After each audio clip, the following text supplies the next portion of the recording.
Welcome back, everyone. Today we're going to be doing a video which is basically a follow-up to my last, which was on creating memorable monsters. So, let's talk about this. Creating memorable monsters. I made a whole video about the thought process and the ideas behind every horror movie monster and how you can create your own in a video that's going to be right up here. So, please check it out. It'll also be in the end screen. Now, for today, we are going to be looking at very specifically, as you can see by the title of this video, Call of Cthulhu monsters. What the differences between them are, as such as the ones you would find in the Call of Cthulhu Keeper rulebook, and how to make your own specifically using stats and similar things. So, first off, I would like to say that someone posted a comment in one of my videos, the monster one, and said that I should make a video like this. I don't know who that was because they deleted their comment, but I was still able to read it and I'm still going to address it because, hey, I think it's a good idea. So, without further ado, let's get right into it. Also, yes. Let's see. There we are. So, let me show you something. All monsters in Call of Cthulhu are unknown.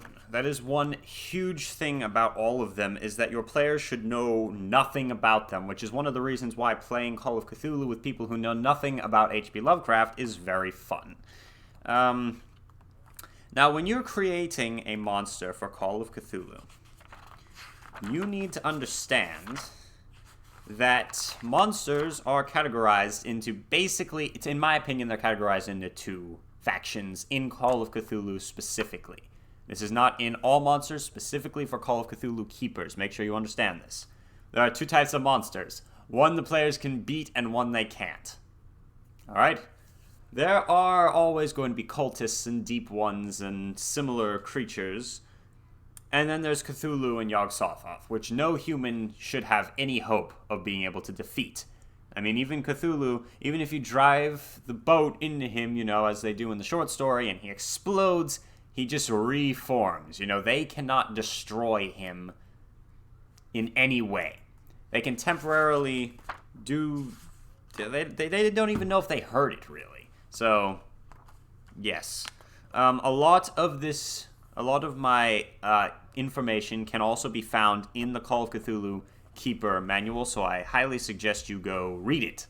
So, all monsters and entities have characteristics. They have strength, constitution, size, power, intelligence, and dexterity. In Call of Cthulhu, appearance and education are irrelevant in the case of monsters, and therefore they're not really used. Now, Call of Cthulhu, this book does not have a ton of monsters in it, but Chaosium is in the works of making basically a monster manual for Call of Cthulhu, which I personally am very excited for. So make sure that you go find out about that. You can find out all about it by looking up what are they calling it? The Creature Compendium, something like that. Mythos monsters? I don't know. So most of the monsters in Call of Cthulhu, they have different sizes and builds, just like any other creature. So the main point of this video is to, first of all, help you understand that there are two types of monsters in Call of Cthulhu. Ones the players can beat and ones that they can't.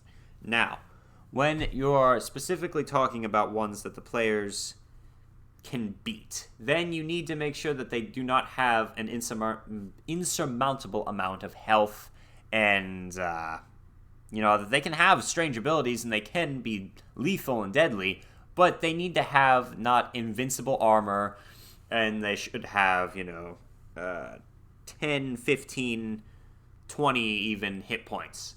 Much easier for the investigators to fight and kill.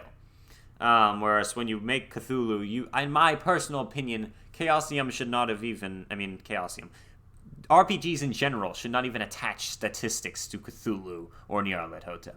Obviously, I guess you want it in your book, but to me, yes, we cannot attach a stat like 500 hit points to Great Cthulhu. Alright, he can't die. You can't kill him. Any way known to mankind is not a way you can kill Cthulhu. So when you're creating any type of monster, you're going to need some type of template. Now, where do you get a template? Because there is none in the Call of Cthulhu book. Well, I went on to Reddit, and I found a wonderful template on there made by somebody. I will put a link to it down below, and you can go check it out. It's very useful. You can download it, print it out, and let me see if I can get a picture of it up here. There we are. Now, this is the Call of Cthulhu monster stats. You have the skills. You have a blank space for extra additional attacks. You have all their characteristics, their combat-related things, the hit points and magic points, luck, and the name of the creature. Very simple, very straightforward, very useful for statistic things.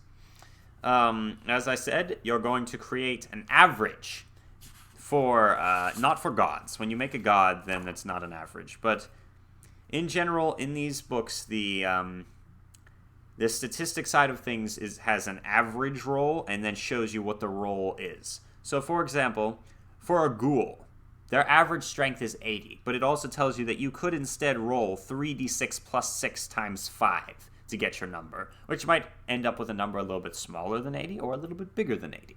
It just depends. You're going to come up with their hit points the same way you would for an investigator. So you derive it from constitution and size, and I think it's divided by 10, and that's where you get your hit points from.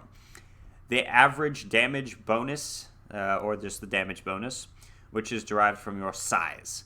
I think it's size. And build the magic points that they will have based on their power. What is power? I think power divided by 5, maybe? Or 10. I don't know. Yeah, again, reference the books as much as you possibly can. The move, again, same. A lot of the monster statistics are the same as the investigator statistics, which is one of the reasons I think Call of Cthulhu is a much easier system to get into than Dungeons & Dragons. Bless myself. If you all do not bless me, I will destroy you. Anyway, because of the fact that the statistics are all the same, when you roll, it's always the D10, the 2D10, generating a number from 1 to 100, unless you're rolling for damage. And it's always going to, just say if you get above, then you fail. If you get below, then you don't. So I just like how everything is so cohesive in this. But, yeah. So after you finish those very boring, normal, old statistics, you move on to attacks. Now this is where things get interesting, because one huge difference between Call of Cthulhu and Dungeons & Dragons is in Dungeons & Dragons, there is no fighting attack. Fighting as a skill is so much better than the Dungeons & Dragons kobold having stab with a spear, right?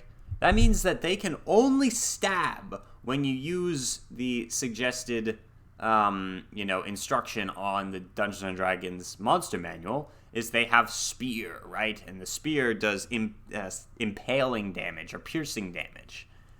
There's no thought given to whether the spear could possibly do slashing damage if it was swung a certain way, or bludgeoning damage if you use the wooden end or the metal end of it as a bludgeoning weapon. And obviously the Dungeon Master should be able to fix that. Dungeon Master, finally. But it's still much better to have fighting as a skill so that you can say he punches, he kicks. No matter what he does, it's his fighting skill. It's going to do 1d6 plus the damage bonus, again, referencing the ghoul. But you can describe it however the heck you want. And I really like that about Call of Cthulhu. But again, continuing. There, you also add maneuvers to them. So let me use the ghoul as the main, as my main template here. Fighting attacks. Ghouls have the usual range of unarmed attacks open to humanoids. Also, Ghouls have claws that are razor sharp and filthy. These bony protrusions slice through human flesh in an instant. Wounds caused may become diseased if not treated. You realize how much better a description that is than Dungeons & Dragons does 1d6 piercing damage with the spear? It gives so much more opportunities for any keeper, anyone trying to run this type of character or this type of enemy, because you have all of these different things going on. Usual range of unarmed attacks: punching, kicking, body slamming, anything you can think of, headbutting. They have claws, razor sharp and filthy. Bony protrusions that slice through human flesh in an instant. And the wounds can become diseased if not treated. That just adds so many levels. So one thing you got to make sure you're doing when you make these monster statistics is understanding that they should be able to do anything. Anything that could conceivably be done by this feral creature should be able to be done by this creature. Then you can make maneuvers. Again, referencing the ghoul. Bite and hold. Now, the maneuvers are much more specific and often are not just damage. They will do other things as well, which is what makes them different. There's special attacks. If the ghoul's bite strikes home, it hangs on instead of using claw attacks and worries the victim with its fangs, continuing to do 1d4 damage automatically per round. Right, so it bites on. Right, it bites into your shoulder. You feel it slice through your flesh. You feel the blood dripping down your armpit as the thing is holding on and shaking its head, trying to rip a chunk of flesh out of your arm, holding on, sinking its teeth in deeper, getting to the bone, slicing down to the bone, trying to crack the bone as it's just keeps putting so much incredible pressure. And it continues to do damage automatically every round. And an opposed strength roll is required to dislodge the ghoul, breaking the hold and ending the bite damage. Incredible. I love the way they write these things, and I hope you continue this wonderful tradition of writing your monsters with these very well-written attacks so that you can have so many different role-playing opportunities within it. Then you move on to armor. And armor, how do I feel about armor? I personally have not used armor yet in any game that I've played or run. I've only ever run, so any game that I've run. I've played Dungeons & Dragons, but I've never played Call of Cthulhu. If any of you want to run for me, please. I've been wanting to play for a long time, but that's besides the point. My hair will not stay out of my face, my goodness. Ghouls, it says for armor, they have firearms and projectiles do half of rolled damage, round down any fractions. Okay. That's actually pretty good armor, but I'm not a huge fan of armor being like, let's see, 2 points of, it ignores up to 2 points of damage. Because when the investigators do damage, I like them to think that they're doing something. So I can tell them that they actually do damage and show them that they're actually hurting it, even if it has an insurmountable amount of hit points. So for me personally, I often like to use regeneration as opposed to armor. So instead of saying that they can take up to 2 points of damage, I'll have them heal 2 points of damage after they get attacked or something like that. So that it just helps more to me. And obviously that's a very, very specific opinion of my own. But I'm not a huge fan of armor yet. Obviously, there would be some monsters that should definitely have armor, such as monsters with scales or bony plates covering their body. That would make sense that they take less damage from any type of weapon. Then you do their skills, and that is pretty much done the exact same way any investigator skills would be done. Now, understand that you don't need to fill in every single skill. You can add to it as you're playing if you need specific skills. Remember that they're not really going to be making a lot of skill checks. Your monsters are not going to be, making an archaeology check or anything like that. Unless, of course, you've got a cult leader, which is more of a villain than a monster. This is specifically for monsters. I'm planning on doing a whole nother video on villains and how to make good villains. But besides that, so for skills, like for the ghoul, you've got climb, stealth, jump, listen, and spot hidden. Now, listen and spot hidden are good check-related things to have. Stealth, I guess. Stealth to be... When I use stealth for monsters, I let them sneak up if they, instead of rolling for stealth for the monster, I would have the investigators roll to see if they spot it. But the way Call of Cthulhu's rules work, that would be against their stealth.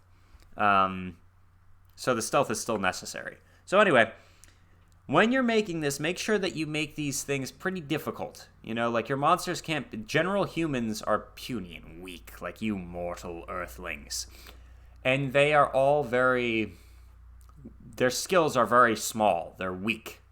When you're creating a monster, you need to make it have a lot of strengths. Because as I said in my video on creating all monsters, they need to have certain weaknesses. And in order to make up for those weaknesses, you need to give them insurmountable strengths. So, for instance, ghouls can climb. Very useful skill. They can jump. Blah, blah, blah, blah, blah. So... Climbing, you can use that to your advantage very well by having them climb up walls, across ceilings. That can make for a very tense, scary scene in a dark room. And again, this is just the ghoul example. There are dozens and dozens of monsters in the Call of Cthulhu book. And then there's soon going to be a lot more. I'm very excited for this upcoming book from Chaosium. Anyway, you also have Sanity Loss. And this is important. And you've got to think about this, because how scary is a ghoul? A ghoul is a humanoid figure. They're cannibalistic, and this image of a ghoul is pretty... I think if I met it in real life, I'd lose sanity points. However, this image of a ghoul does not at all remind me of Lovecraft's description of a ghoul.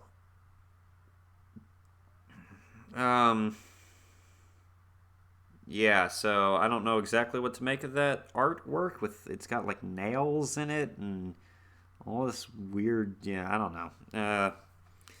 For this image of a ghoul, I would make a high sanity point loss. But for my typical ghoul, which is mostly human-looking, very dirty, disgusting, filthy human who has like a loincloth, is disheveled, kind of acts dog-like almost, and is cannibalistic, probably has froth and blood around its mouth and stuff. That's what I think a normal ghoul is, and that's what I think the sanity loss for the ghoul's specific stats stand for. 0 if they succeed, which makes sense, and if they fail, 1d6 sanity points to see a ghoul. Once you've filled out all of these criteria, you have your monster. And again, I'm going to put a link to this image in the description of this video. You can go download it, and I highly suggest you go like that or follow that Reddit person or whatever, I don't know. I'm going to put a link to the Reddit where I found it, or the subreddit, or the post, or whatever you call it. I'm not a huge fan of Reddit. I think it's a toxic community, but that's besides the point. Anyway, that is how you create a Call of Cthulhu monster. Let me go over one quick overview one last time. You create the characteristics: strength, constitution, size, dexterity, intelligence, and power. You figure out the hit points, average damage bonus, average build, average magic points, and the movement. Then you move on to attacks. You've got attacks per round. Then you make sure you describe these attacks in such a way that you have a lot to go off of, so that your monsters do not end up using poke 20 times. You're not playing Fire Emblem. This is not a turn-based strategy game. You're playing a role-playing game, which needs to have variety. So, yeah. Then you move on to Manoeuvres, which is very specific attacks that often have more than just damage, but different effects, such as continuous damage or removing different stats. Like there are certain monsters that drain Constitution and other related things. Then you do Armor, skills. Make sure the skills are relatively high, and Sanity Loss. Then you've got your monster.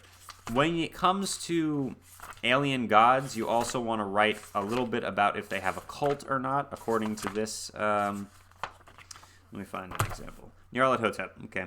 So you write a description, you write the cult, other characteristics. You also will add spells to a lot of these creatures. Anyone that can cast spells, you write down what spells they can cast. Yeah.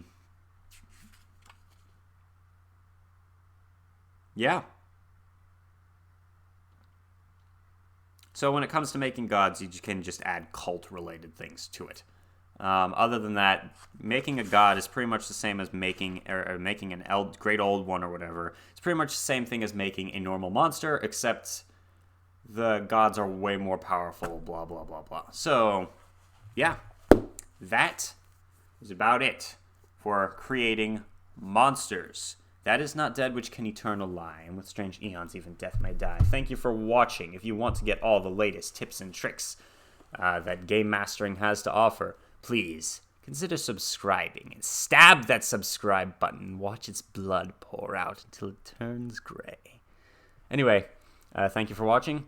Deathstroke 9 out, and thank you for supporting me, my legion.